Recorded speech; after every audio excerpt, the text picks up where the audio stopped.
One woman went to visit her son's grave during the days of remembrance for the deceased.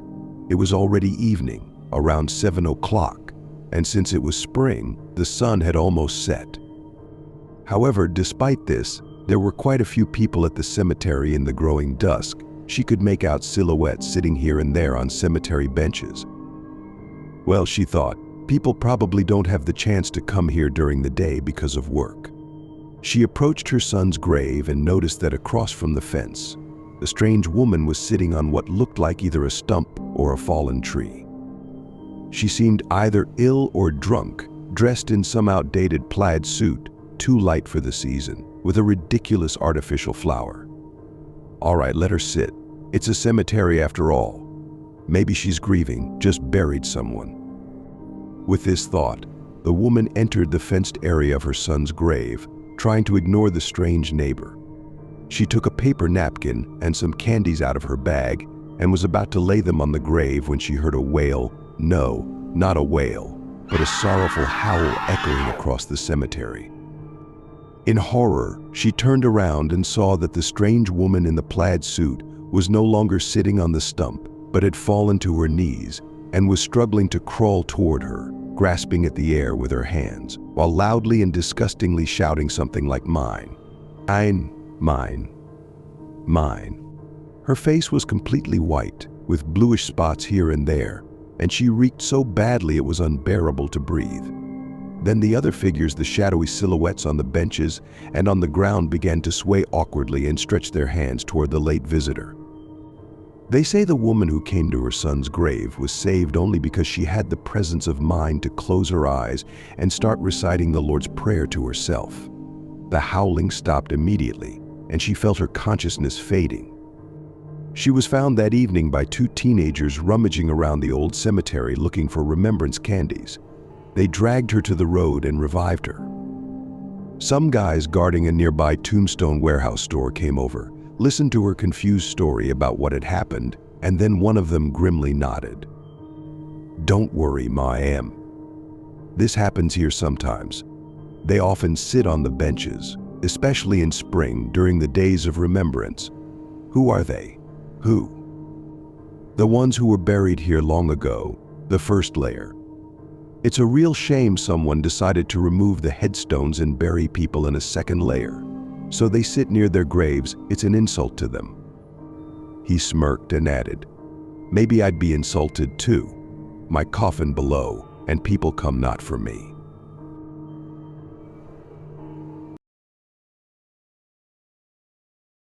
I was sitting at home on the computer. My husband was at work, and my little son was already asleep. Suddenly, I heard a crash in the kitchen. I thought it was that pesky cat again, but it wasn't.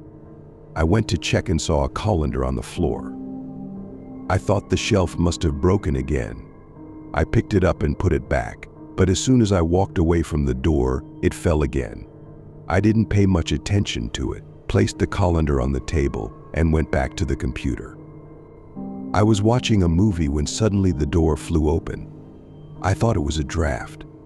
I closed it and went to check on Michael, my son.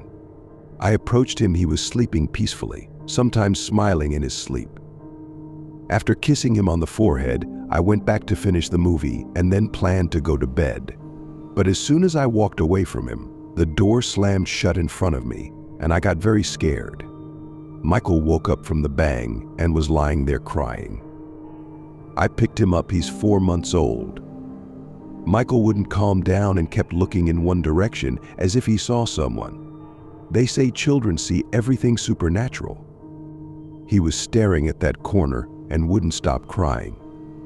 I tried to leave the room with him, but the door wouldn't open.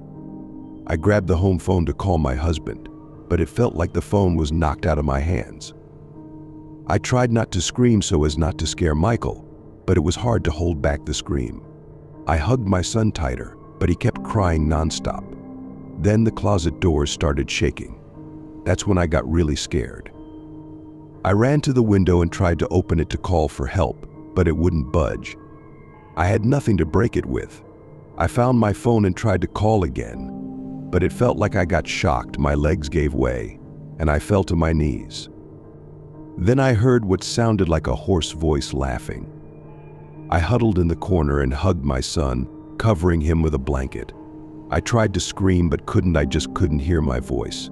I banged on the walls, hoping the neighbors would hear me and come, or at least call the police. But no one heard me. Suddenly, everything stopped abruptly, and the door that had slammed shut swung open.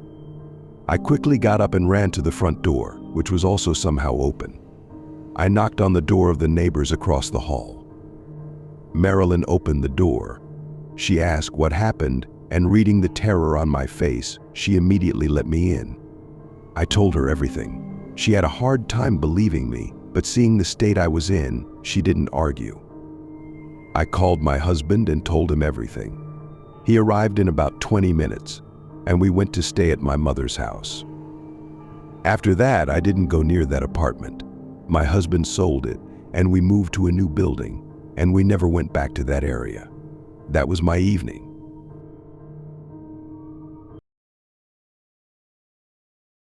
One evening, we were sitting on a bench with the guys, drinking beer. Gradually, our conversations turned to mystical topics. Sometimes we laughed, and sometimes we listened intently. But even the laughter was just a way to chase away the fear. When it was just me and my friend Alina left. "Michael, I want to tell you something," she said to me. "So, you remember how we buried my grandmother just a couple of days ago?" I nodded indeed. It had happened, and we had all spent the night together so she wouldn't be scared. Even though Alina loved her grandmother dearly, and she was her grandmother's favorite granddaughter, she was still frightened. So, she continued, "The next night, when I had already gone to bed, something woke me up. In the middle of the night, there was a barely audible knock, as if someone was tapping on the door of my room with their fingers.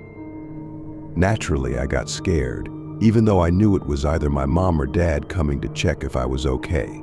I called out to find out if it was mom or dad, but the door only opened slightly, and a whisper came through the small crack, 'Come with me.' As I listened to her story, I got goosebumps all over, and the hair on my head stood on end. And just the day before yesterday," she added, "in the middle of the day, when I lay down to rest, someone pulled the blanket off me and dragged it under the bed. From under the bed, a nervous voice accompanied by knocking on the bottom of the bed said, 'You wanted this yourself. What are you waiting for? Come on.' Knowing this girl for a long time, I took her words very seriously. The next day, we went to a fortune teller. She looked at Alina and said that a part of her was already in the afterlife, that her deceased close relative was holding on to her tightly and wanted to take her with them. Knowing many such cases, I decided to take decisive action and got permission for the exhumation of her grandmother's body. It was terrifying. When we opened the coffin lid, I put on gloves and began searching inside the coffin. The sensations were disgusting, let me tell you. I checked everything, even looked under the pillow. But my attention was drawn to a piece of paper barely sticking out of the deceased's hands. Pulling it out and unfolding it, we saw that it was a photograph. A full-length photograph of Alina.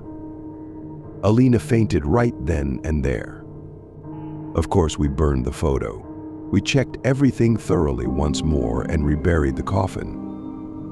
A few days later, Alina was called to the notary.